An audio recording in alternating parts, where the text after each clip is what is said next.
नमस्कार, आप देख रहे हैं नेक्स्ट नई आवाज में हूं आपके साथ सिरा। तेलंगाना विधानसभा चुनाव खत्म होने के साथ ही देश के 5 राज्यों में होने वाले विधानसभा चुनाव का दौर भी अब खत्म होता नजर आया। बता दें कि जिस तरीके से अब चुनाव बढ़े, अब सबकी नजर आने वाले 3 दिसंबर को मतगणना के ऊपर है कि आखिर किस राज्य में किसकी सरकार बनेगी।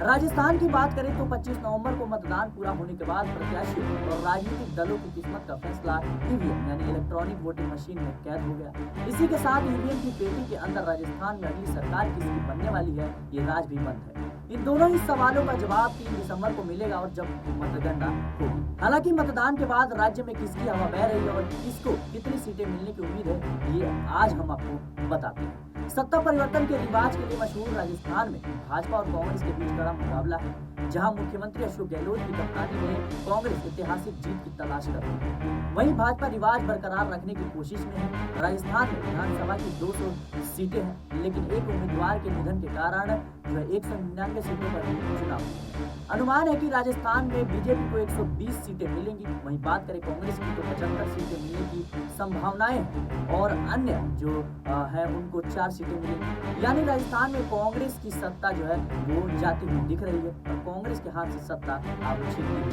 दिख रही है। हर 5 साल में सत्ता बदलने का सिलसिला जारी रहेगा। राज्य में बीजेपी बहुमत के साथ अपनी सरकार बनाती हुई दिख रही है। राजस्थान विधानसभा चुनाव में इस बार न ही कांग्रेस और न ही बीजेपी ने अपने मुख्यमंत्री पद के दावेदार का नाम ऐलान किया है। दोनों ही दलों ने नतीजों के पहले किसी भी तरह की आपसी कलह को टालने के इरादे से यह कदम उठाया। अशोक गहलोत और सचिन पायलट में से आखिर कौन है मुख्यमंत्री पद की पहली पसंद? या बीजेपी जीतती है तो वसुंधरा राजे ही होगी मुख्यमंत्री की दावेदार? ये आने वाले तमाम सवाल जो है जल्द मिल जाएंगे इनके जवाब। एग्जिट पोल से पहले राजस्थान सीएम अशोक गहलोत ने कहा था कि एग्जिट पोल चाहे कुछ भी कहे, लेकिन राजस्थान में सरकार कांग्रेस की ही बन रही है। बीजेपी 5 राज्यों में से किसी में भी जीत हासिल नहीं कर पाएगी। इस बार राजस्थान में सरकार जो है कांग्रेस दोहरा रही है और इसके 3 कारण उन्होंने बताए। पहला कारण यह कि सरकार के खिलाफ कोई सत्ता विरोधी लहर है ही नहीं। दूसरा ये कि मुख्यमंत्री के बारे में सबकी एक ही राय है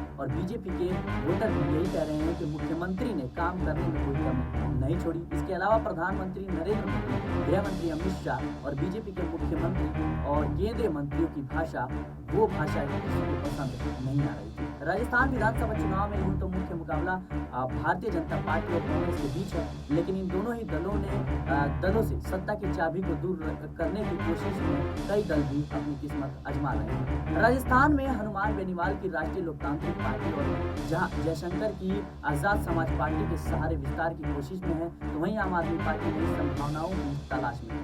सूबे में बहुजन समाज पार्टी का अभी अच्छा खासा रिकॉर्ड रहा है और कई सीटों पर बीएसपी के उम्मीदवार प्रमुख जो दलों का खेल बिगाड़ने की भूमिका निभा सकते हैं। फिलहाल के लिए इस खबर में इतना ही। देश और दुनिया की तमाम खबरों के लिए बने रहे नेक्स्ट के साथ।